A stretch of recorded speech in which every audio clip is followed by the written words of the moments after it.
program tadi. Ya, buka tiket panjangannya apa Mas? Kesehatan keselamatan kerja. Jadi gini, kalau secara teori K3 ini kan dari Parlemen Indonesia, terus di kabupaten mereka sebenarnya kan juga sudah lama ya menerapkan juga.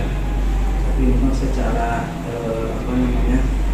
saya nggak tahu maksudnya secara resmi apakah ini yang namanya kantor ini sudah menerapkan K3 itu dapat legalitas dari misalnya Departemen Kerja dan sebagainya, saya kurang tahu. Tapi pada intinya dari PRI sudah menerapkan sejak lama. Namun untuk PMI K3 semenjak kantornya di sini juga masih berlangsung ya, masih berlangsung K3 masih dilakukan. Jadi bahwa Parlemen Indonesia Kabupaten itu ada 3 unit ya, artinya unit markas yang bidangnya adalah penanganan bencana, kesehatan, dan sosial. Kemudian ada unit donor darah ya, yang urusannya adalah tentang pelayanan donor darah. Yang ketiga adalah artinya UPJ pelayanan jasanya sekitar. Gitu.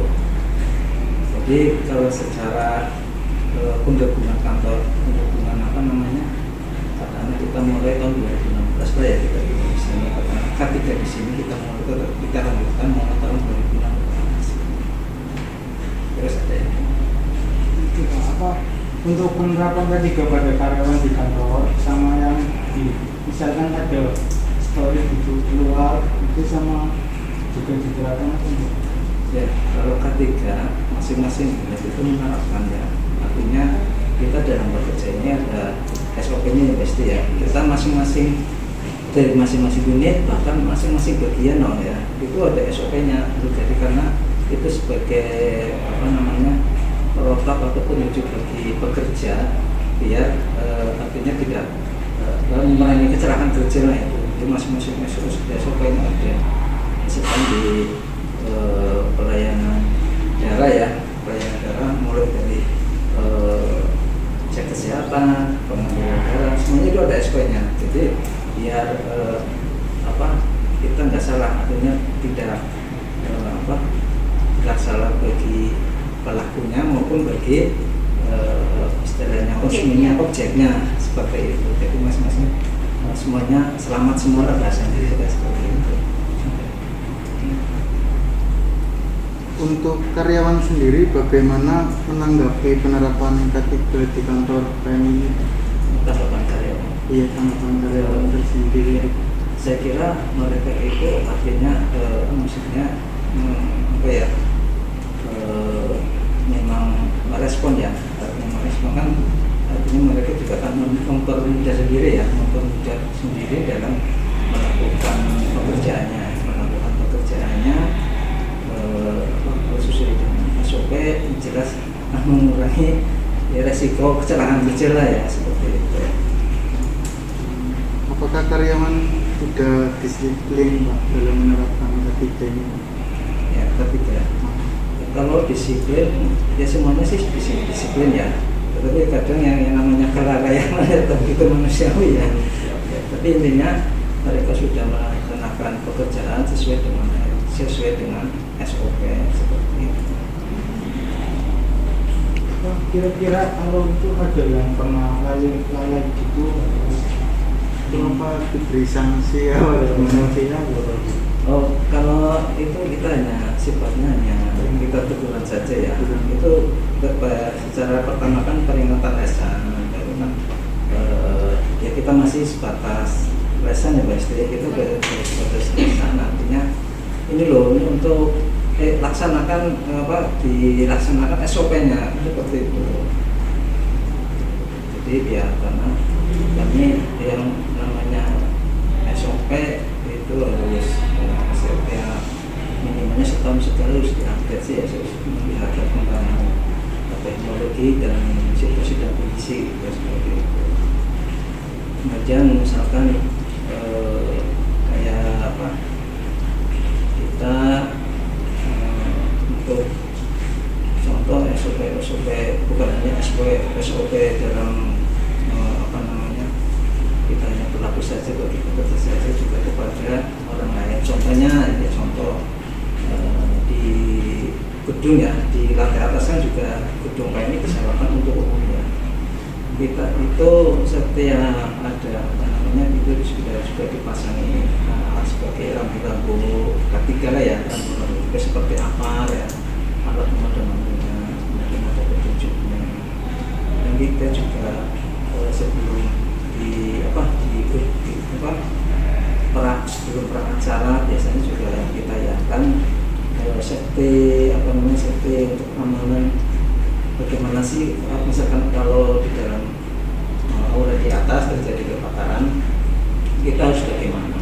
Ini sudah nanti jalur evakuasinya kemana, titik kumpulnya di mana, ya kemudian nanti harus bagaimana itu ada setiap hari. Ini juga kami itu karyawan minimalnya setahun sekali itu juga ada yang namanya simulasi ya, simulasi dan pelatihan. Simulasi simulasi penyelamatan lah istilahnya. Kalau dulu kan tidak ada bencana misalkan kebakaran ya, kayak kalau nggak salah itu bulan yang lalu kan juga 2 bulan kemarin kami itu simulasi ketika ada kebakaran, nanti ada sirene khususnya pada ini, terus kita harus lari kemana, kemudian nanti bagaimana. Itu juga memang masih ada cara-cara evakuasinya itu seperti itu kita lakukan. Kemudian juga pada kita mengundang dari tim pemadam kebakaran untuk pelatihan dari penggunaan alatnya. Maka memang ketiga ini sangat penting bagi karyawan atau bagi tamu atau masyarakat yang ada di dalam. Jadi yang tujuannya ketiga itu beberapa kesehatan dan keselamatan kerja. Ya selamat buat karyawannya, pekerjanya maupun dari masyarakat. Ya. Biasanya kalau contoh alat yang digunakan kalau kerja di lapangan itu apa aja Pak biasanya? Ya, kalau di sini yang jelas kami ada ini contoh yang sebagai ini ya, apar ya. Apar itu di sini baru ada 3 yang kita pasang di tempat-tempat yang agak ya titik-titik yang mudah dan bisa untuk menjangkau kita penanganan ya, alat-alat pengawas misalkan di laboratorium di dalam itu ada laboratorium itu kan juga rawan apa namanya ya kan rawan kebakaran dari listrik konsleting karena alat-alat berat yang dayanya besar itu bisa itu kita taruhkan satu. Kemudian yang kedua di dekat panel listrik di bawah, dan di bawah itu juga ada. Kemudian di ruang aula juga ada satu itu baru 3. Kalau sejatinya kalau yang gedung yang besar ini juga namanya dari masih ya, tetapi kalau kita lihat Jawa dari 3 ini kita bisa mencapai. Kemudian dari untuk alat itu juga ini kan juga biasa ya, artinya kami juga melatih perusahaan terkait dengan ketiga, artinya di bidang pertolongan pertamanya, katanya case aid-nya ya, pertolongan pertamanya dan perusahaan pertolongan kami juga melatih. Lalu di sini juga yang untuk alat ketiga ini juga di samping itu kita punya yang namanya tandu ya, kemudian alat pertolongan pertama atau P3K misalnya itu ambulannya nyanyi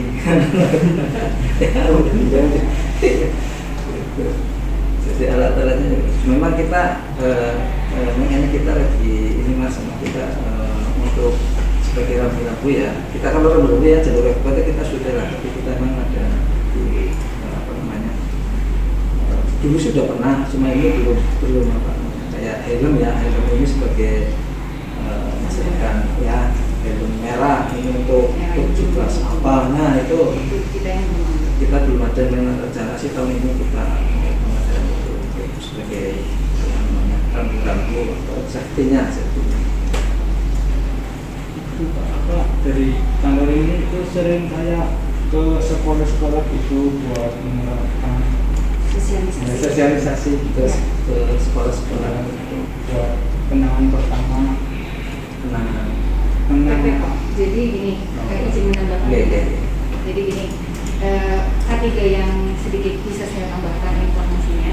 Kita tadi izin menambahkan dari Danarto, ada 3 unit di sini, unit markas, UDD dan UPJ.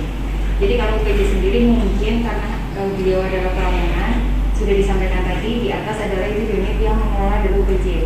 Jadi untuk K3-nya, berarti usaha untuk sosialisasi K3-nya lewat penerapan video ya Pak, penayangan video jalur evakuasi, titik kumpul di mana dan lain sebagainya. Di atas pun kita punya apa, jadi tetap kita ada nantinya kepada yang nyawa kita kasih tahu di sini ada apanya, di sini nanti ada penayangan video seperti yang Danarto sampaikan tadi.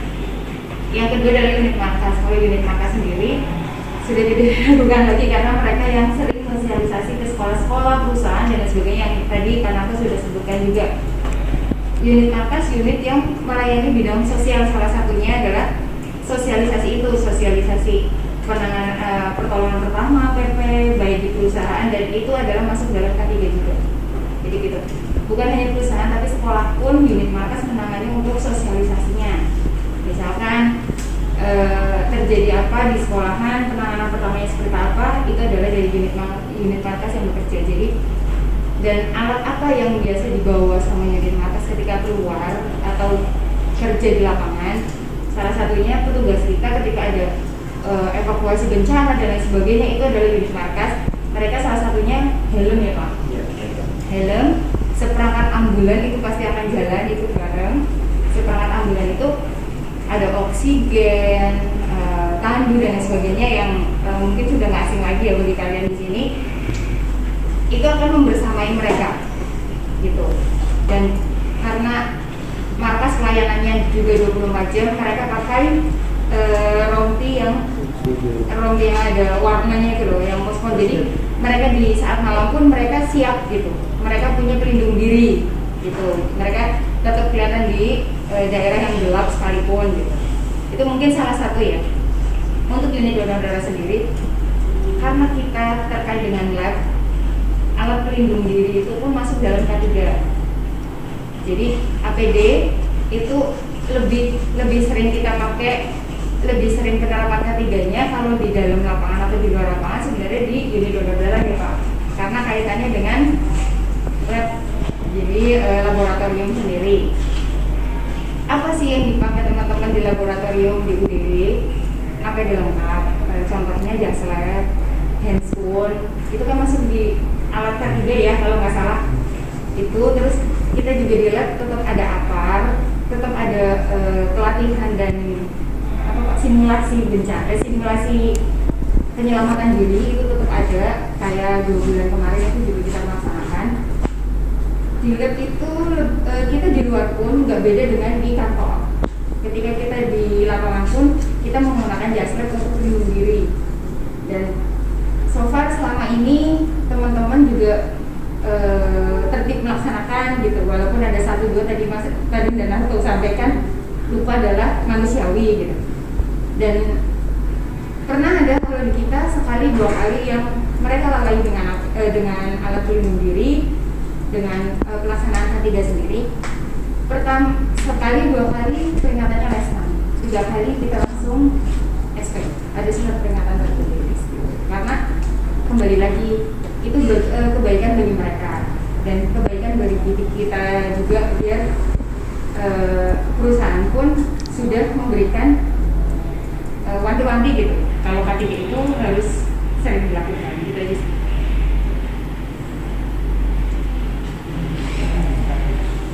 Terakhir nih Pak, pesan apa yang bisa Bapak sampaikan tentang pentingnya penerapan K3 di kantor ini?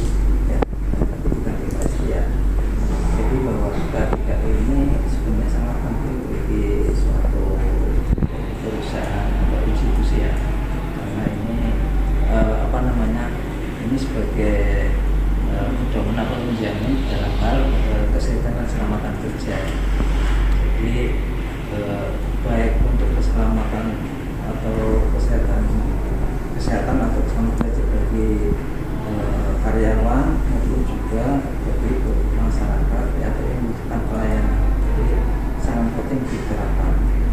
Jadi K3 ini juga harus juga itu merupakan hak dan juga kewajiban bagi para karyawan ya. Kewajiban untuk dilaksanakan, haknya juga kalau terjadi apa setelah perusahaan juga punya harus bertanggung jawab.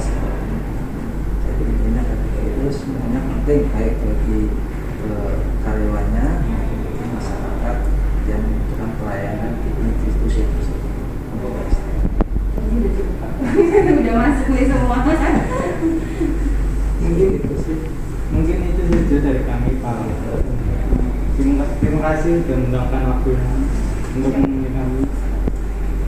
Mungkin itu yang sudah dijelaskan tadi. Bermanfaat lah, tapi udah tahu gitu. Ini kan nanti akan menjadi laporan ya.